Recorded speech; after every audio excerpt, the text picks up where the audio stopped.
अब तक कि आपने पढ़ा कि रुद्र को अपने सामने देख काजल और घबरा गई और उसकी स्कूटी डगमगाई और वो स्कूटी लेकर नीचे ज़मीन पर गिर पड़ी। रुद्र ने जल्दी से अपनी बुलेट खड़ी कर उतरकर काजल के पास गया और जल्दी से उसकी स्कूटी उठाकर खड़ी की। काजल भी उठकर बैठ गई, पैर पकड़कर। उसने रुद्र से अपने कांपते होठों से कहा, मुझे छूना मत। रुद्र आशा को सहारा देकर एक साइड बिठाता है और काजल को देख वो कहता है, पैर में लगी है? कहीं भी लगी हो तुमसे मतलब कह काजल रोने लगी। काजल, मैंने कुछ कहा क्या जो तुम रो रही हो? चलो डॉक्टर के पास चलते हैं। नहीं, हमें कहीं नहीं जाना है। देखो प्लीज़, हमें छूना मत, हमें हमारे हाल पर छोड़ दो और चले जाओ यहाँ से। काजल बहुत डरी और घबराई हुई थी। वो सिर को झुकाए हुए बैठी हुई थी और रो रही थी। उसका पूरा शरीर काँप रहा था और ऐसी हालत में काजल को देख अब रुद्र को समझ नहीं आता कि वो क्या करे अब आगे। तभी उसके दोस्त वहां आ जाते और रुद्र को और काजल को देखते हैं। फिर वहीं से गुजर रही ऑटो को रुद्र रोकता है और आशा को ऑटो में बिठा फिर काजल के पास आता है और काजल के पास बैठते हुए कहता है, काजल देखो, तुम्हें चोट लगी है, हॉस्पिटल में चलना ही पड़ेगा और मैं चाहता तो तुम्हें ज़बरदस्ती अपनी गोद में उठाकर ऑटो में बिठा सकता हूँ, पर मैं ऐसा बिल्कुल भी नहीं करूँगा क्योंकि तुम्हारी इजाज़त के बगैर मैं तुम्हारे आसपास भी नहीं रहूँगा। लेकिन तुम्हें चोट आई है इसीलिए यहाँ हूँ। तुम मुझ पर भरोसा करो। और अपना हाथ आगे बढ़ाते हुए रुद्र कहता है, चलो अब काजल। काजल अपनी भीगी पलकों को उठाकर रुद्र की तरफ देखती है। काजल ने आज रुद्र को इतने करीब और गौर से पहली बार देखा था और न जाने क्यों एक पल में ही काजल के दिल ने कहा कि वो रुद्र पर भरोसा कर ले। काजल ने अपना हाथ रुद्र के हाथ में दिया और काजल का हाथ अपने हाथों में लेते ही जैसे रुद्र की सांसें थम सी गई हो। काजल ने भरोसा किया रुद्र पर तो रुद्र को भी बहुत अच्छा लगा। रुद्र के चेहरे पर प्यारी सी स्माइल आ गई। काजल ने सिसकते हुए बड़े मासूमियत से कहा, हम दर्द में हैं और आप मुस्कुरा रहे हो। रुद्र ने कुछ नहीं कहा, वो खामोश रहा और फिर उसे सहारा देकर ऑटो में आशा के पास बिठाया। रुद्र आशा और काजल का बैग नीचे ज़मीन से उठाता है और अपने दोस्त को अपनी बुलेट और स्कूटी की चाबी देते हुए कहता है, मेरी बुलेट लेकर तुम हॉस्पिटल पहुंचो और काजल की स्कूटी। रुद्र कुछ और कहता है कि रुद्र का दोस्त विनय बोल पड़ा, हाँ मैं काजल की स्कूटी सही सलामत उसके घर भिजवा दूंगा और चाची जी को भी लेकर हॉस्पिटल आता हूँ, कहकर विनय और उसके दोस्त वहां से चले गए। रुद्र ऑटो में आगे ड्राइवर की सीट पर बैठ जाता है और ऑटो हॉस्पिटल की ओर चल देती है और कुछ ही देर में रुद्र हॉस्पिटल पहुंचता है और ऑटो से उतरकर कहता है, मैं अभी आया। और कुछ ही देर बाद एक वार्ड बॉय के साथ बाहर आता है रुद्र व्हीलचेयर के साथ। आशा और काजल दोनों व्हीलचेयर में बैठे हॉस्पिटल के अंदर जाते हैं। आशा को मामूली सी चोट थी पैर में, पर काजल के पैर और हाथ में लग गई थी। डॉक्टर ने काजल की पट्टी की और फिर डॉक्टर ने रुद्र से कहा, कुछ दिनों में ठीक हो जाएंगी, दवा दे दी है, आप इन्हें घर ले जा सकते हैं, पर अभी इन्हें डेली ड्रेसिंग करानी पड़ेगी। ठीक है डॉक्टर। और आशा तो उठकर खड़ी हो जाती है, लेकिन काजल के पैर में लगी हुई थी तो वो उठने की कोशिश करती है तो दर्द से उसकी आह निकल जाती है। रुद्र काजल से कहता है, तुम यहीं बैठो, मैं व्हीलचेयर लेकर आता हूँ। डॉक्टर कहते हैं, मैं वार्ड बॉय से बोल देता हूँ। वार्ड बॉय आता है और काजल फिर व्हीलचेयर में बैठकर डॉक्टर के कैबिन से बाहर आती है। रुद्र काजल से कहता है, सॉरी काजल, ये सब मेरी वजह से हुआ है। नहीं, आपकी वजह से नहीं हुआ है, हम तो पहले से ही डरे हुए थे और आप अचानक से सामने आ गए हमारे, हम घबरा गए आपको देखकर। रुद्र हैरानी से कहता है, पहले से घबराई मतलब काजल? आशा फिर रुद्र को शैलेंद्र के बारे में सब बताती है तो काजल कहती है, वो यहाँ का बाहुबली है, पर हमने उसका क्या बिगाड़ा है जो हमारे पीछे पड़ा हुआ है वो। तभी काजल की माँ और चाचा चाची और आशा के मम्मी पापा भी वहाँ आ जाते हैं। काजल के हाथ और पैर में पट्टी लगी देख काजल की माँ कहती है, ये सब कैसे हुआ? कुछ नहीं माँ, बस स्कूटी संभाल नहीं पाए हम। कितनी बार कहा है काजल मैंने तुमसे कि हमेशा अच्छा बोला करो, पर तुम मेरी सुनती ही कहाँ हो। माँ, एक तो हमें लग गई है और ऊपर से आप हमें ही डांट रही हैं। ठीक है, नहीं डांटेंगे। फिर सभी रुद्र का धन्यवाद करते हैं। रुद्र कहता, आप सब काजल को घर लेकर जाइए, मैं आपके लिए ऑटो का इंतज़ाम करता हूँ। पर बेटा डॉक्टर की फ़ीस? चाची जी, डॉक्टर की फ़ीस मैंने दे दी है। काजल की माँ पर्स से जैसे ही पैसे निकाल कर रुद्र को देने जाती है तो रुद्र कहता है, चाची जी बाद में दे दीजिएगा, अभी काजल का आप ध्यान रखिए। फिर रुद्र हॉस्पिटल से बाहर आता है और साथ ही सभी बाहर आते हैं और कुछ देर बाद ऑटो आ जाती है, सभी बैठ जाते हैं और ऑटो चल देती है और साथ ही रुद्र भी अपने दोस्त विनय के साथ था। काजल की नज़र रुद्र पर पड़ती है जो बुलेट चला रहा था, वो सामने ही देख रहा था। पूरे रास्ते उसने एक भी बार काजल की तरफ नहीं देखा। सभी घर आ जाते हैं। रुद्र घर आते ही विनय से कहता है, तुम लोगों से कहा था कि काजल के आसपास ही रहना और शैलेंद्र को काजल के पास भी भटकने मत देना। सॉरी रुद्र, बस थोड़ा काम था, चला गया था मैं कहीं। नहीं विनय, तुम सॉरी मत बोलो। ठीक है, देखते हैं आगे क्या होने वाला है। इधर काजल दवा खाकर आराम कर रही थी और काजल की माँ काजल का ध्यान रख रही थी। 2 दिन बाद शैलेंद्र को काजल नहीं दिखी तो कॉलेज आते जाते तो उसने अपने आदमियों से कहा कि पता लगाओ काजल इस समय कहाँ है। 2 दिन से वो कॉलेज आते जाते दिखाई नहीं दे रही है। और जब शैलेंद्र को पता चला कि काजल को चोट लगी है तो वो घर पहुंच गया काजल के, और उसे देख सभी हैरान हो गए। काजल कहाँ है? जब शैलेंद्र ने पूछा तो शैलेंद्र के मुंह से काजल का नाम सुनते ही काजल के घर वाले और भी ज्यादा परेशान हो गए। अरे परेशान क्यों हो रहे हैं आप सब? बस उसे चोट आई है तो मैं बस हालचाल लेने आया हूँ, कहते हुए शैलेंद्र इधर उधर देखने लगा। सभी चुपचाप खड़े हुए थे। क्या हुआ? काजल कहीं दिखाई नहीं दे रही है? काजल की दादी ने कहा, बेटा वो अपनी माँ के साथ डॉक्टर के पास गई है। तभी काजल की माँ काजल को सहारा देते हुए अंदर लेकर आई तो काजल शैलेंद्र को देखते ही घबरा गई और अपनी माँ का कसकर हाथ पकड़ लिया। शैलेंद्र को अपने घर देख और काजल का डर समझते देर नहीं लगी काजल की माँ को कि माजरा क्या है। शैलेंद्र ने काजल को ऊपर से नीचे तक देखा और कहा, अरे काजल तुम्हें ये चोट कैसे आई? काजल डर और चेहरे पर पसीना देख शैलेंद्र कहता है, मैंने ऐसा क्या किया जो तुम मुझसे इतना घबरा रही हो? काजल की माँ ने कहा, देखिए आप यहाँ क्यों आए हैं? पर शैलेंद्र काजल की माँ का कोई जवाब नहीं देता है। वो कहता है, ठीक है मैं अभी जा रहा हूँ, पर काजल का आप ध्यान रखिएगा और अब डॉक्टर के पास जब भी जाइएगा तो मेरी गाड़ी आपके घर आ जाएगी। मैं नहीं चाहता हूँ कि मेरी काजल को कोई भी तकलीफ हो। कहकर शैलेंद्र वहाँ से चला गया और काजल अंदर आई माँ के साथ। सभी बहुत परेशान थे। काजल की माँ कहती है, काजल ये शैलेंद्र यहाँ क्यों आया था? क्या तुम इससे मिली हो, बात की है? माँ हम नहीं जानते हैं इसे, हमें तो तब पता चला जब आशा ने बताया। फिर काजल ने माँ को सारी बात बताई तो दादाजी कहते हैं, हमें प्रधान जी से बात करनी होगी। तभी काजल के चाचा चाची और गीता सभी वहां आ जाते हैं। शैलेंद्र के बारे में पता चलते ही चाची काजल पर ही नाराज होती हैं।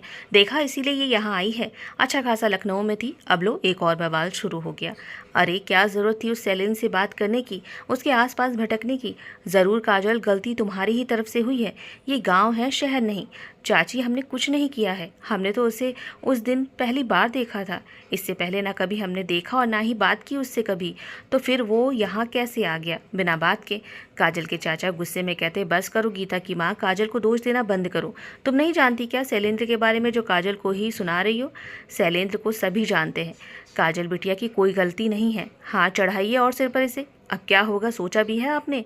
जो होगा देखा जाएगा, समझी तुम? और अब एक शब्द तुम्हारे मुंह से खराब मैं नहीं सुनूंगा। काजल कहती है, चाचा जी हमारी वजह से आप चाची पर क्यों गुस्सा हो रहे हैं? काजल की माँ भी बोली, हाँ अब ऐसे आपस में लड़ो मत, क्यों ना तुम और बाबूजी जाकर इस बारे में प्रधान जी से बात करें। दादाजी बोले, हाँ बहू सही कह रही है, हमें एक बार प्रधान जी से बात करनी चाहिए, आखिर शैलेंद्र के चाचा जी हैं वो, ज़रूर वो समझाएंगे शैलेंद्र को। फिर काजल के चाचा और दादाजी प्रधान के घर जाते हैं और सारी बात उन्हें बताते हैं। रुद्र के पापा विजय जी कहते हैं, ठीक है आप घर जाइए, हम कुछ करते हैं। रुद्र भी घर पर था। काजल के चाचा और दादाजी चले जाते हैं वहाँ से। रुद्र के पापा फ़ौरन अपने बड़े भाई के घर जाते और उन्हें सारी बात बताते हैं तो वो हंसते हुए कहते, अरे विजय तुम भी छोटी सी बात पर परेशान हो गए। भाई साहब ये छोटी सी बात है? विजय तुम क्यों नहीं समझते हो, शैलेंद्र उसे पसंद करता है। हाँ थोड़ा तरीका गलत है, पर चलो अब शैलेंद्र से बात करते हैं। शैलेंद्र भी घर पर ही था, वो साफ कह देता है कि वो काजल को पसंद करता है। रुद्र के पापा कहते हैं, तुम्हारी पसंद कब बदल जाए कोई भरोसा नहीं है शैलेंद्र, और तुम भूल रहे हो कि तुम पहले से शादीशुदा हो। देखो कम से कम अपने परिवार के बारे में सोचो, अच्छी खासी इज्जत है और तुम सब मिट्टी में मिला रहे हो ये सब हरकतें करके। मैंने क्या किया है चाचा जी जो मैं आप सबकी इज्जत मिट्टी में मिला रहा हूँ?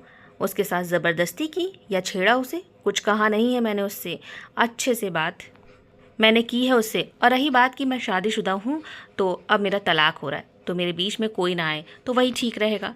शैलेंद्र के पापा कहते हैं, ठीक है शैलेंद्र शांत हो जाओ, अगर तुम काजल से शादी करना चाहते हो तो हम सब खुद चलकर उनके घर चलते हैं, तुम्हारे रिश्ते की बात करते हैं। भाई साहब क्या कह रहे हैं आप? देखो विजय तुम बहुत ज़्यादा सोच रहे हो, शादी करना चाहता है काजल से ये, तो इसमें बुरी बात क्या है?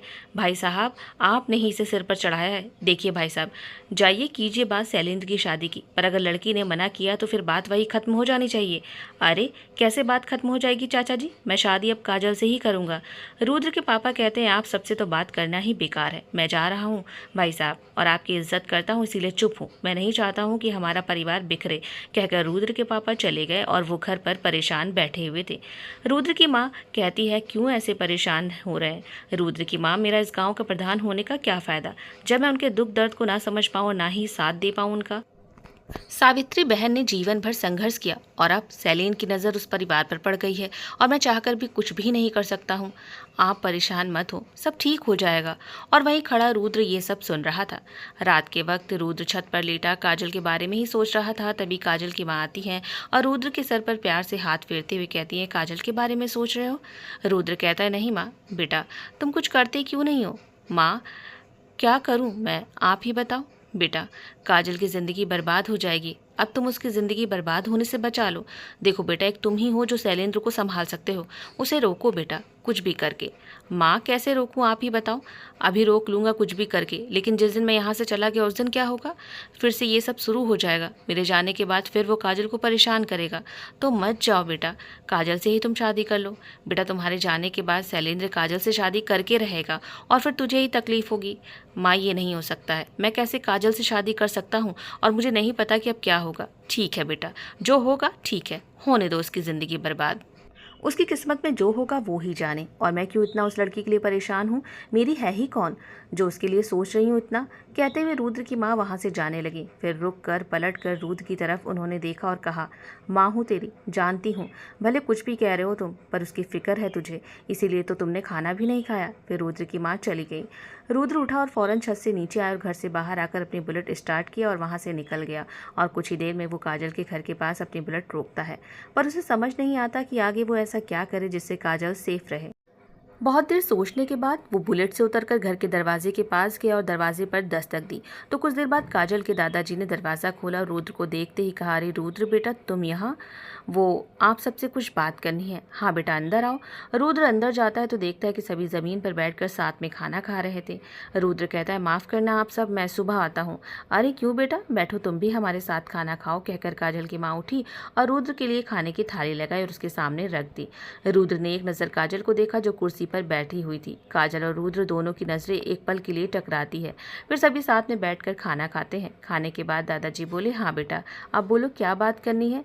दादाजी, शैलेंद्र को रोकना बहुत मुश्किल है, तो क्या करें अब रुद्र बेटा? परेशान होते हुए काजल की माँ ने कहा, क्यों ना हम पुलिस में कंप्लेन करें? देखिए चाची जी, पुलिस में कंप्लेन करना वैसे ठीक है, लेकिन चाची जी पुलिस भी कब तक आप सबका सपोर्ट करेगी? मामला शांत होते ही शैलेंद्र फिर से कुछ ना कुछ करेगा ही। ठीक है, फिर काजल को हम सब लखनऊ भेज देते हैं। हाँ चाची जी ये ठीक रहेगा, आप काजल को लखनऊ भेज दीजिए। काजल ने उदास होकर कहा, तो क्या कल ही माँ चलेंगे लखनऊ? नहीं बेटा, डॉक्टर से बात कर लूँ तो फिर चलते हैं। रुद्र ने कहा, नहीं चाची जी, कल सुबह ही आप सब निकल जाइए। पर बेटा ऐसी हालत में काजल ट्रेन में कैसे जाएगी? बहुत भीड़ होगी। चाची जी मैं गाड़ी का इंतजाम करवा दूंगा, आप और काजल को भी न लखनऊ छोड़ आएगा। फिर रुद्र ने अपना नंबर दिया और वहाँ से चला गया और काजल भी बिस्तर पर आकर लेट गई। उसकी आंखों से आंसू निकल आए और काजल की माँ काजल के पास बैठ जाती है और उसके आंसू को पोंछते हुए कहती हैं, काजल बेटा मैं तुमसे मिलने आया करूँगी। माँ काश हम यहाँ आए ही ना होते, तो ऐसा कभी ना होता। माँ हमें नहीं पता था कि ऐसा कुछ होगा, वरना हम सच में यहाँ नहीं आते। काजल सो जाओ, ज़्यादा मत सोचो। काजल की माँ कुछ देर बाद सो जाती है, पर काजल उसे नींद नहीं आ रही थी। बार बार बस बिस्तर पर करवट बदल रही थी वो। तभी उसे ध्यान आया कि रुद्र ने अपना नंबर दिया है। काजल ने एक पल भी नहीं सोचा और उसने रुद्र को कॉल कर दिया और रुद्र मानो जैसे काजल के फ़ोन का ही वेट कर रहा था। हेलो हेलो रुद्र जी। हाँ काजल, सब ठीक है ना? हाँ सब ठीक है। तो सोई क्यों नहीं? नींद नहीं आ रही थी। काजल सो जाओ, सुबह तुम्हें जल्दी उठना है, लखनऊ जो जाना है। काजल और रुद्र दोनों को समझ नहीं आ रहा था कि वो क्या बात करे। फिर काजल फ़ोन रख देती है और रुद्र को मैसेज करती है, क्या हमारे लखनऊ जाने से सारी परेशानी दूर हो जाएगी? क्या वहाँ वो नहीं आएगा? रुद्र खुद से ही कहता है, ये तो मैंने सोचा ही नहीं था। रुद्र काजल को मैसेज करता है, तो क्या करना है? मुझे कुछ समझ में नहीं आ रहा है। समझ तो हमें भी नहीं आ रहा है कि आगे क्या करना है, लेकिन ऐसे भागकर हमें नहीं जाना है। और भागकर हम चले भी जाएं, पर क्या गारंटी है कि वो हमारे पीछे वहाँ नहीं आएगा? हमें अब डर लग रहा है। काजल डरो मत, मैं तुम्हारे साथ हूँ। आपके बड़े भाई हैं तो आप मेरा साथ क्यों देंगे? सवाल सिंपल सा था, पर रुद्र के लिए सवाल उलझन भरा था। वो रिप्लाई करता है, लखनऊ नहीं जाओगी, सुबह बात करता हूँ। रुद्र से बात करके काजल को सुकून मिलता है और देर रात दोनों सो गए। अगली सुबह रुद्र उठकर फौरन काजल के घर आता है और काजल की माँ से कहता है, चाची जी काजल कहीं नहीं जाएगी, वो यहीं रहेगी। अब आप सब मुझ पर छोड़ दीजिए, कह रुद्र वहाँ से चला गया। काजल अभी भी सो रही थी। रुद्र आया, सुबह उसे नहीं पता चला। घर आते ही वो अपने बड़े पापा के घर गया, जहाँ शैलेंद्र अभी भी सो रहा था। रुद्र घर के अंदर जाते ही जोर जोर से शैलेंद्र को आवाज़ देता है। सभी वहाँ आ जाते हैं। शैलेंद्र की माँ कहती है, क्या हुआ रुद्र, इतना क्यों चिल्ला रहे हो तुम? रुद्र अपनी बड़ी माँ से कहता है कि शैलेंद्र से कहिए मैं बाहर उसका इंतजार कर रहा हूँ, ज़रूरी बात करनी है उससे। शैलेंद्र की माँ उसके कमरे में जाती है और शैलेंद्र को जगाती है और कहती है, बाहर रुद्र आया और तुमसे बात करना चाहता है। शैलेंद्र बिस्तर से उठता है और अपनी शर्ट पहन वो बाहर आता है और रुद्र को देख कहता है, क्या हुआ, इतनी सुबह यहाँ क्यों? ऐसा क्या ज़रूरी काम है जो मेरी नींद तुमने ख़राब कर दी? रुद्र कहता है, अब नींद खराब ही तुम्हारी रहेगी, तुम्हें सुकून से सोने नहीं दूंगा मैं। मतलब क्या हुआ, तुम ऐसे मुझसे क्यों कह रहे हो? मतलब यही कि तुम काजल का पीछा छोड़ दो। क्यों, अब तुम्हें क्या हुआ है? रुद्र, मैंने तुमसे पहले कहा है मेरे मामले में दखल मत दो। शैलेंद्र, वो तुम्हारा मामला नहीं है, वो मेरा मामला है, इसीलिए मैं दखल दूंगा, समझे तुम? अच्छा, तो क्या है तुम्हारा मामला, मुझे भी बताओ, मैं भी तो सुनूं और ज़रा हमारे परिवार वाले भी तो सुने। देखो शैलेंद्र, मैं काजल को पसंद करता हूँ और काजल भी मुझे पसंद करती है, तो हम दोनों के रास्ते में तुम हो बेवजह, दूर रहो तुम। और आज के बाद तुम काजल के आसपास भी भटके या उसे कभी धमकी दिया, उसे कभी परेशान किया तो सोच लेना, मैं भूल जाऊंगा कि तुम मेरे बड़े पापा के लड़के हो, मेरे भाई हो तुम। तुम्हारा उस दिन मैं मुंह तोड़ दूंगा। रुद्र की बड़ी माँ कहती, ये क्या है रुद्र, ऐसे अपने बड़े भाई से बात करते हैं क्या? बड़ी माँ, जब कोई गलत करे तो उसे सुधारने की पूरी कोशिश करनी चाहिए, चाहे बातों से हो या लातों से। शैलेंद्र हंसते हुए कहता है, ठीक है रुद्र, सुधार मुझे तू, लेकिन एक बात कान खोलकर सुन ले, अगर मुझे पता चला कि तुम झूठ बोल रहे हो, काजल और तुम दोनों एक दूसरे से प्यार नहीं करते हो, दोनों एक दूसरे को नहीं पसंद करते हो, तो फिर सोच लेना, मैं बिल्कुल भी देर नहीं करूंगा, सीधा काजल की मांग में मेरे नाम का सिंदूर होगा। रुद्र फिर वहाँ से चला जाता है। शैलेंद्र की बड़ी माँ कहती है, ये काजल है कौन? दोनों भाई के बीच में आ गई है, हद है। और वहीं रुद्र की माँ, रुद्र के मुँह से ये सब सुनकर वो बहुत खुश हुई, उनकी खुशी का ठिकाना नहीं था। लेकिन घर आते ही रुद्र अब परेशान हो गया। उसने कह तो दिया शैलेंद्र से कि काजल और वह दोनों एक दूसरे को पसंद करते हैं, प्यार करते हैं, पर सही मायने में सिर्फ रुद्र काजल को पसंद करता था, पर काजल के मन में क्या है ये रुद्र को नहीं पता था। वो दोबारा घर के बाहर आता है और बुलेट स्टार्ट कर काजल के घर की तरफ चल देता है और सामने ही उसे विनय रोकता है। रुद्र बुलेट अपनी विनय के पास रोकता है। विनय कहता है, भाई सुबह सुबह कहाँ जा रहे हो? आज तो मॉर्निंग में तुम दौड़ के लिए भी नहीं आए। बस ऐसे ही विनय थोड़ा उलझा हुआ हूँ। तो इस उलझन में कहाँ जा रहा है? काजल के घर। विनय हैरानी से कहता है, काजल के घर, क्या हो गया? कुछ नहीं, बस ऐसे ही, चल बैठ फिर बताता हूँ। विनय पीछे बैठ जाता है। फिर रुद्र सारी बात विनय को बताता है। तो विनय सर पर हाथ रखते हुए कहता है, हे भोलेनाथ जी, तुमने अब ये क्या कर दिया रुद्र? अब ये कौन सा नया बवाल है? तुम्हें पता है ना तुमने क्या किया है? बरैये के छत्ते में हाथ डाल दिया है। अगर शैलेंद्र को पता चला ना कि तुम और काजल में ऐसा कुछ भी नहीं है, तो फिर अब भोलेनाथ ही जाने कि क्या होगा। विनय, अब मैं क्या करूँ, मुझे कुछ समझ में नहीं आया। मुझे जो ठीक लगा मैंने वो कह दिया। हाँ ठीक है, कह दिया, पर तू पसंद करता है काजल को, लेकिन क्या काजल तुझे पसंद करती है? नहीं पता तुझे। और अब घर क्यों जा रहा है उसके? काजल की माँ से और दादाजी से बात करने। अरे उनसे क्या बात करेगा? यही विनय की ऐसी ऐसी बात है कि मैंने शैलेंद्र से ये सब कहा है, और कभी शैलेंद्र या उसके घर वाले पूछे कि क्या ये सच है तो हाँ बोल दें। तुम रुद्र पागल हो गए हो। हाँ तो अब और क्या करूँ, झूठा ही सही, पर उन्हें हाँ में हाँ तो मिलानी पड़ेगी ना, वरना वो शैलेंद्र कुछ भी कर सकता है। वाह रुद्र, प्यार में अंधे होते हुए सुना था और आज देख भी लिया, और ये भी देख लिया कि प्यार में बेवकूफ़ भी हो जाते हैं लोग। तुम अंधे और बेवकूफ़ भी हो गए हो, और साथ ही बुद्धिहीन भी। विनय, वैसे ही मेरा दिमाग ख़राब है, और ये फालतू की बकवास करके मेरा दिमाग और ख़राब ना करो तुम। चुपचाप बैठो। रुद्र, कैसे चुप बैठूं? जाकर तुम काजल की माँ से ये कहने वाले हो कि अगर शैलेंद्र या शैलेंद्र के परिवार वाले तुम्हारे और काजल के बारे में पूछे तो हाँ में सिर हिला दे, चुपचाप। हाँ रुद्र, भूचाल आ जाएगा, ये बात आग की तरह चारों तरफ फैल जाएगी, देर नहीं लगेगी, समझे? फिर सोचा है काजल की कहीं भी शादी नहीं होगी, तुम तो निकल जाओगे भाई अपने सपनों की उड़ान में बैठकर, और मुझे पता है तुझे अपने सपने बड़े ही प्यारे हैं। फिर क्या होगा सोचो, और काजल को अगर पता चला तो वो तुम्हारे बारे में क्या सोचेगी? देखो तुम उसकी मुसीबतें बढ़ा रहे हो रुद्र। ठीक है, तो अब तुम ही बताओ विनय, मैं क्या करूं? तुम पहले काजल से बात करो रुद्र। अब मैं काजल से क्या बात करूं विनय? देखो रुद्र, उससे बात तो तुम्हें करनी ही पड़ेगी।